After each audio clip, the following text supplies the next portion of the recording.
আসসালামু আলাইকুম। আমি রিফাত মাহবুব সাকিব। আজকে আপনাদের সামনে সুন্দর একটি ব্র্যান্ড নিউ কন্টেন্ট নিয়ে হাজির হয়েছি, যার নাম হচ্ছে মানসিকভাবে শক্তিশালী হবেন কিভাবে। অর্থাৎ কি কি কাজ করলে আপনি মানসিকভাবে শক্তিশালী হতে পারেন, মূলত তাই নিয়েই আমরা আমাদের আলোচনাটা সাজিয়েছি। প্রথমত আমি বলবো, মানসিকভাবে শক্তিশালী হতে গেলে আহ, প্রথমে আপনাকে যেটা করতে হবে সেটা হচ্ছে যে যা ঘটে গেছে তা নিয়ে কখনোই চিন্তা করবেন না। অর্থাৎ অতীত নিয়ে কখনোই পড়ে থাকবেন না। যেটা ঘটে গেছে সেটা আপনি চাইলেই কখনোই সেটা আপনি চাইলেও বর্তমানে নিয়ে আসতে পারবেন না। তো যেটা আপনার অতীতে ঘটে গেছে, যেটার অ্যাকশন ফিনিশ হয়ে গেছে, সেটাকে আপনি জানেন যে সেটা আর কখনো অ্যাক্টিভ হবে না। তো যেটা এক্সপায়ার জিনিস নিয়ে আপনি আপনারা কখনোই মাথা ঘামাবেন না। দুই হচ্ছে, অন্যের কথায় কান দেবেন না। অর্থাৎ অন্যরা কিন্তু সবসময় চাইবে আপনাকে পেছন টান দিয়ে রাখতে, আপনাকে সবসময় পিছিয়ে দিতে। সেটা কুপরামর্শ দিয়ে হোক বা ভ্রান্ত রাস্তা দেখিয়ে হোক, যেভাবেই হোক আপনাদেরকে তারা সেটা করার চেষ্টা করবে। তো অন্যের কথায় কান না দিয়ে আগে নিজে যাচাই করে তারপর ডিসিশন নিতে শিখুন। 3 নাম্বার হচ্ছে, কারোর থেকে বেশি কিছু আশা করবেন না। আমাদের বাঙালিদের কিন্তু এদিক দিয়ে ইমোশন কিন্তু অনেক বেশি।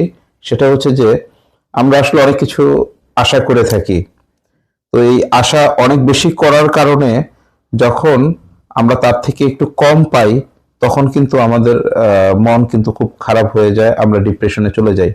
তাই সবচেয়ে বেটার হচ্ছে যে আপনি কারোর কাছ থেকে যদি কোনো কিছু আশাই না করেন, তাহলে সেটা হলো কি হলো না, কতটুকু পেলেন কি পেলেন না, সেটা নিয়ে আপনাদের কখনোই মন খারাপ হবে না। আরেকটা কারণ হচ্ছে, সেটা হচ্ছে যে আমরা ব্যর্থ হতে ভয় পাই। অর্থাৎ ব্যর্থতাকে কখনোই আলিঙ্গন আমরা করতে চাই না, খারাপ সময়টাকে কখনোই ফেস করতে চাই না। একটা কথা মনে রাখবেন, আপনি যদি সত্যিকারের সাফল্যের চূড়ায় যদি আপনি পৌঁছতে চান, তাহলে অবশ্যই আপনাকে ব্যর্থতার রাস্তা পার হয়েই কিন্তু সফলতার দরজায় আপনাকে পৌঁছতেই হবে। তাই ব্যর্থতাকে আপনার ইগনোর করার কোনো স্কোপ নাই, কোনো ওয়ে নাই। তাই ব্যর্থতাকে খুব সহজেই এবং খুব আনন্দের সাথে আলিঙ্গন করতে শিখুন। ব্যর্থতা না হলে সফলতার স্বাদ আপনি কখনোই পাবেন না। আগে ব্যর্থতার স্বাদ আপনাকে চেখে দেখতে হবে, দেন হচ্ছে আপনি সফলতার মুখ বা সফলতার স্বাদ আপনি চেখে দেখতে পারবেন। আরেকটা হচ্ছে, অতীতের কোনো ভুলের জন্য নিজেকে বারবার দোষারোপ করবেন না। দোষ মানুষের জীবনে হতেই পারে।